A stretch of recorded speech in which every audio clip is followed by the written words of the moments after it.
Hello everyone, I'm not Fuwawa, I'm Calamity, and today's video is going to be all about artifacts in Genshin Impact. We're going to do a deep dive into everything you need to know, and honestly it's quite a lot, so let's just go ahead and get started. So what are artifacts in Genshin? They're the equivalent of gearing in other RPGs, which you might be familiar with. If you've also played other gacha games that also have a similar system, if you haven't, that's okay. We're going to go ahead and just talk about it all. Every character in Genshin Impact can equip up to 5 artifact pieces, as you can see them rotating around Zhongli here. And each piece offers something different, but basically they all just vastly improve your character's stats in various ways. So if we click on one, every character can equip one artifact piece from each category, so you can't, like for example, equip 2 flowers from the same thing. It can only be one. Every character can equip 1 flower, 1 feather, sands, 1 goblet, and 1 circlet. And in most cases, not all, but most cases, you want to try to equip artifact pieces from the same set so that you can get a bonus.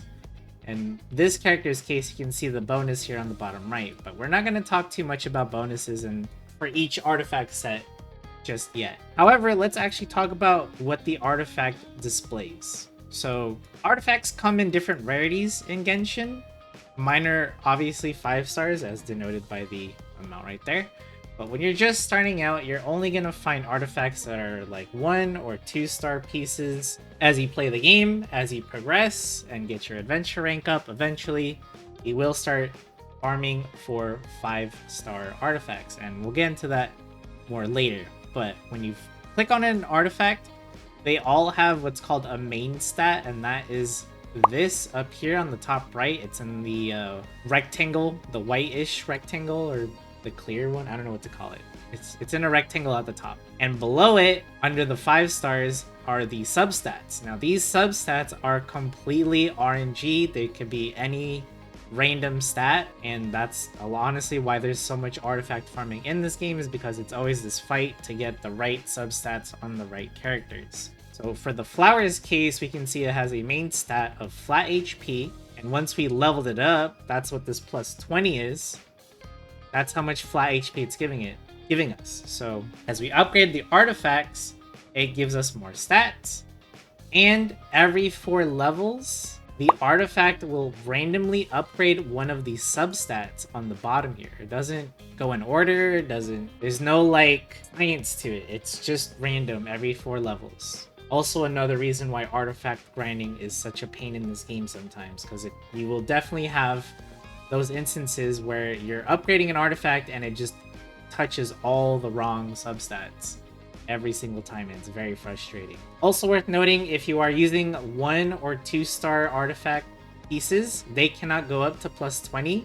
I believe they only go up to plus 4 at 1 star and plus 8 at 2 star artifacts, and then so on. So 3 star artifacts would be plus 12, and 4 star artifacts are plus 16.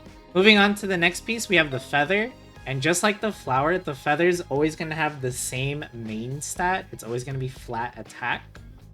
Just like how the flowers are always flat HP. But just like the previous artifact, the substats are also going to be completely random and RNG on what you can get here and what upgrades down here. Coming up next is the sands, and this is where things get even a little bit more complicated, because now the main stat can be different. So the sands can roll. If we look at other pieces that I have here, you can get an attack percentage sands. Zhongli was using a HP percentage one. Loren also using an attack percentage one. Sijun, HP percentage. If we go here to Kuki Shinobu, she's using an elemental mastery sand. So there's a quite a bit different options when it comes to your main stat. And it's going to make a huge difference making sure the right character gets the right main stat. And just like before, the substats, again, random, RNG, hoping you get the one that you need. Goblet is even worse when it comes to RNG, because Goblet has the most variations of main stats than any other artifact piece in the game. If we take a look at the bottom left here, next to the set filter button, we can actually see a list of every single main stat for every artifact piece. But for goblets in particular, they can have an elemental damage bonus or a physical damage bonus. So this alone right here, if you're looking at the left, that's already a lot of RNG to be had. So, you know, let's say you're trying to build a pyro damage character or like a pyro DPS, you're going to want to most likely get a pyro damage goblet, right? But that's going to be really hard to get considering you can get all these other elements as a roll on your main stat, not to mention goblets can also roll things like HP percentage, elemental mastery, and attack percentage and stuff like that. So there's a lot of RNG for the goblet. It's definitely the hardest artifact piece to roll correctly for the character. Last but not least is the circlet. The circlet also has variations in its main stat. For the main stat, it can get things like crit rate, crit damage, which are exclusive only to circlets. They're the only artifact piece that can roll these. But they can also get the generic ones like elemental mastery, attack percentage as well. So there's, again, a lot of RNG. And if you're new, you're probably understanding why so many people hate the artifact grind in Genshin, because yeah, it's literally that. It's a lot of RNG. Thankfully, in 5.0, we are getting a new artifact crafting system that allows us to make any piece of an artifact. So it could be a flower, sands, goblet. We get to choose the main stat, and we get to choose up to 2 substats for the artifact piece. I don't know how the other 2 are rolled, if it's just random or what, but that already is such a huge improvement over the current system of just hope you get lucky forehead kind of thing. Now, as I mentioned before, artifact sets have bonuses as well, so you want to equip artifact pieces from the same set. So in Zhongli's case here, he has a artifact set called the Tenacity of the Millilith, and you can see it's highlighted in green because it means the effects are active, because I have 4 artifact pieces from this set. Now, the cool thing about artifacts, at least, is that you don't have to have all 5 of your pieces be from the same set. You probably noticed that earlier, right? Like, I have 4 from Tenacity, but then this one right here that looks a little different than the rest is from a completely different set that I'm not getting any set bonuses from. So you actually do have a tiny bit of freedom, unlike other gacha games like Star Rail, for example, where you have 1 free artifact piece that doesn't have to be from the set that you're going for. So you have a little bit of freedom. So when I was talking about the goblet earlier and it being the worst one to farm for, usually most players, when they're building their characters, will grab a goblet from a different set that they're going for, because just getting the right style on it is so hard and so RNG heavy. Sorry, Ben. I'm in the middle of recording a video. But that is basically the gist of what artifacts are. Now, how do we actually get artifacts? Pretty much the same way you get Primo Gems. You just gotta play the game. You get them from exploring the areas. There's a lot of like shiny, shimmering objects you'll notice, and if you press the exam button when you walk up to them, artifacts will pop out, chests will have them as well, and in rare instances, even enemies can drop up to 4-star artifacts. It should be noted that the ones you get from exploration are also only up to 4 stars. The only way to get 5-star artifacts is from farming bosses or domains. We're just going to use this example real fast just to show you that there are tons of these like shimmering shine things you'll probably notice throughout your travels. And if you hit that investigate button, as I mentioned before, you'll find artifacts. There's tons of these areas all around Teyvat. I'm sure you could find other guides from content creators showing you like routes to find all of these artifacts, but really 1-star, 2-star, and even 3-star artifacts basically become your fodder to level up your 4-star and eventually your 5-star artifacts later on. That's one way to get them. If we take a look at the domains that I was mentioning earlier, you can see, oh, not that one.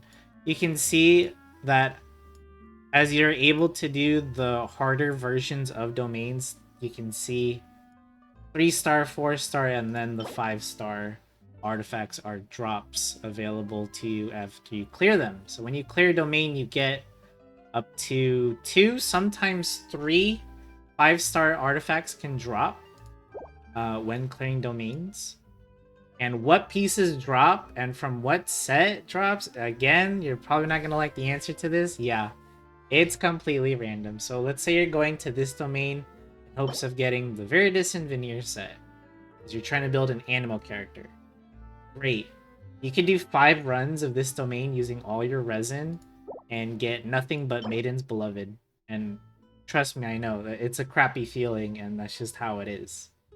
At least until the Strongbox method was introduced to Genshin. So let's talk about what that is. So other than farming for artifacts at your local domains, you can actually obtain artifacts in another way.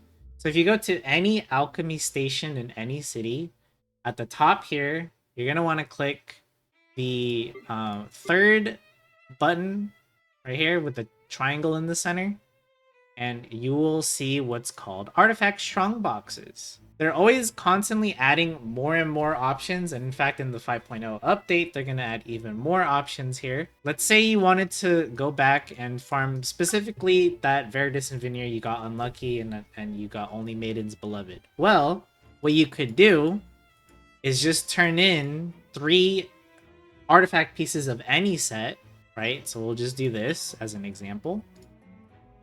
And then you click on the Mystic Offering button that's right behind me. I'm blocking it with my head, so sorry about that.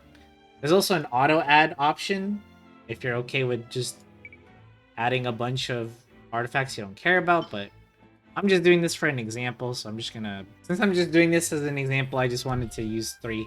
So you click the Mystic Offering, and it's gonna tell you, are you sure you want to, you know, sacrifice these artifacts? And you say, yep. And voila, you will get a random piece from that artifact set. So this will be like a nice insurance policy if you're not getting the artifact pieces that you want.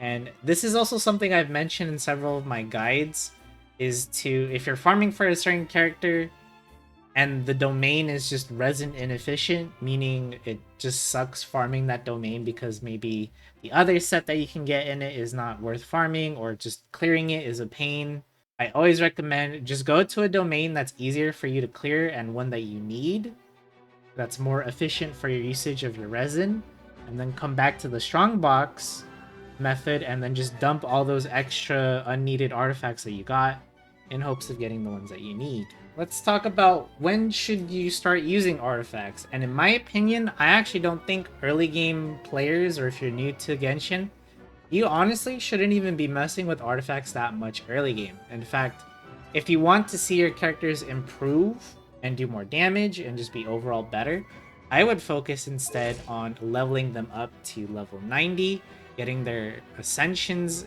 because that unlocks their talents, their passive talents as well. So that's something I would focus on first. And other than that, I would probably focus on leveling weapons as well, because just like artifacts, you will find 1-star, 2-star, and then 3-star weapons. It's easier just to upgrade them since you can just mine the materials to upgrade them as you explore and stuff, so it's a lot easier. And I would even focus on leveling talents as well instead, since you also get talent materials while exploring. The reason I say artifacts aren't great for early game is, again, because I've mentioned before, you only have access to like 1 or 2-star artifacts early on, and you don't even get to see 5-star ones until like mid to late game, so it's going to be a while when you're first starting out. You might find some 3-star and 4-star artifacts that might be better though, but eventually you'll trade those out as well. So what I would do is use this fancy new fast equip button, which is again right next to my head here. I would just click fast equip and quick configuration. Again, this is only if I'm just starting out. I would pick this and just let the game think for me. I wouldn't want to do any of the thinking for me here. I'm just like, take it away, game. And I wouldn't worry about like, which set should I use? What's the best pieces for what character? What's the main, like, don't even get to that, because trust me, when you get to endgame, it's gonna be like one of your main sources of like struggles and like things you're gonna be focusing on. So there's plenty of time to worry about it later, but for early on, just enjoy the game, take it easy. Once you start having the ability to farm for 5-star artifacts, once you get to that world level and stuff, then you can start worrying about it. But until then, I would just do fast equip, let the game take care of itself, and then just upgrade them as you see fit. And then finally, this is the last bit for this video, to use, like, what artifacts to use on what character. Again, Genshin gives you the tools to easily figure this out without having to do too much research. If you click on the button that's to the left of the fast equip button, you actually get recommended what artifact sets people are actually using in the game. So you can see here for Zhongli's case, 74% of people are using the Tenacity of the Millilith set. So you're like, okay, cool. You click on it and you kind of see what it does, and you're like, oh, okay, I can see why it's good. There's also other options as well, combination 2 and 3. I would say most of the time these recommendations are on point, and it's like, yeah, if you are just building the character, these are like a really good set for said character. There's only been like very few times where I've disagreed with what's the most popular one, but that's another video. There are obviously more options for each character as well. It doesn't have to be the top 3, but you're gonna have to do a little bit more research on that, you know, depending on how you want to build the character and if you want to see what other options there are. So you'd have to look up a guide either from me or from another Genshin content creator out there. Not only that, but when you go to the artifact details page for the Sands, Goblin, and the Circlet, you can actually click this button up here on the top right, and it will tell you what the recommended main stats are for each piece. So if you're wondering, like, do I get HP, attack, energy recharge? Here's your answer. You can see a whopping almost 92% of y'all in the game, recently active characters, are using an HP main stat, Sands, for Zhongli. We go over to Goblet, we can see same thing. More people are using HP percentage, some are using geo damage. And then same thing with the Circlet, we can see them mostly using HP percentage or crit damage, or crit rate. So you can see what people are doing, you can just copy them, and honestly, you'll be fine in most cases. Again, exploration and even some of the boss fights early on are not too difficult. I would only start worrying about min-maxing and getting the correct build if your goal is to complete endgame challenges like the Theater, Imaginarium Theater, or Spiral Abyss. Okay, you can always use the in-game guides, but if you want to get a little bit more in-depth information as to why these stats are the best, you'd either have to read up on the character's talents. So for example, Zhongli provides a shield to his team, but that shield scales with HP, so the more HP he has, the stronger the shield is. That's why you're seeing a lot of these suggestions, and what people are doing is they just max out Zhongli's HP because it gives him more shield. And then if we take a look-sees at his talents, we can even see here, just quickly glancing over, that more HP means more damage overall for his burst, for his skill, and for his normal attacks. So just giving this man just straight up HP just gives him damage overall. And that's why you see such a heavy investment into HP. Now, obviously, every character is going to be different, so what works for one character is not going to work for another. And you are unfortunately going to have to do some research, or just, again, just use the in-game tools provided to you if you don't want to think too much about it. And that's pretty much it for artifacts in Genshin. If you feel like there's anything I missed, or something I totally forgot to explain, or you have additional artifact tips for new players out there, feel free to leave a comment down below. I'll do my best to also answer you if you have any additional questions. One more thing I forgot to mention is that in the new update in 5.0, if you've played Star Rail, it's the same thing, but we're gonna have the ability to basically take our trash artifacts, not the plus 20 ones, but let's say you have like a lot of plus, let's scroll down here, like a lot of plus 0 ones like this, and they're all just like trash, you're not gonna upgrade them, you're not gonna use them. You can just condense them down to, I forgot what they're called, but there's like a potion. These potions, sorry, I could not remember the name. Sanctifying this thing and Sanctifying Essence. So these are basically what we can condense our artifacts into to save inventory space. You might look at that inventory space in your artifacts and think, wow, that's a lot. No way I'm ever going to fill that up. You'd be surprised with how much farming you have and how much characters you want to eventually build up. Like, that thing will get filled up in no time. And so it's a very useful feature to be able to just condense it down into these potions to just have just hold the artifact EXP materials for you, and it's going to make upgrading them a lot easier. But yeah, with that being said, if you found this video helpful, don't forget to leave a like and or subscribe to the channel. Helps me out a lot. I will be making some more new player-friendly guides just like this one and the ones I've made earlier. So if you enjoy that kind of content, feel free to stick around. But thank you so much for watching, and I'll see you in the next video.